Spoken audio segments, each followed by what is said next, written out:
চাঁদাবাজটা বিএনপির লোক না, দখলদাররা বিএনপির লোক না। আগামী দিন যে নির্বাচন আসছে ফেব্রুয়ারি মাসে, সেখানে ধানের শেষ ছাড়া সারা বাংলাদেশে আর কিছু পাত্তা পাবে বলে আমার কাছে মনে হয়।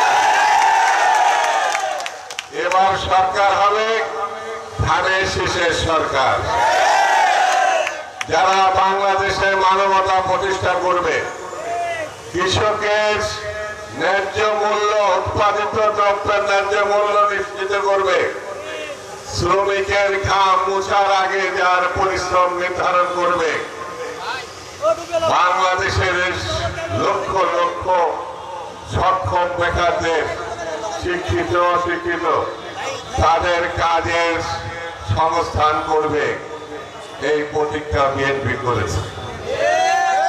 সেই প্রতিজ্ঞা যদি বাস্তবায়ন করতে হয় তাহলে ধানের শীষের সরকার দরকার।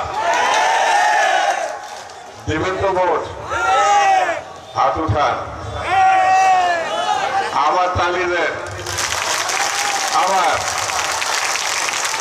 কথা খুব পরিষ্কার, যেদিন বেগম জিয়া সরকার প্রতিষ্ঠিত হবে, ধানের শীষ জয়লাভ করবে, তারেক রহমান সাহেবের প্রধানমন্ত্রিত্ব নিশ্চিত হবে, সেদিন তো আমরা অনেকে ঢাকা যেতে পারবো না। সেই জন্য এই তালিকা দিলাম, আগে দিয়ে রাখলাম।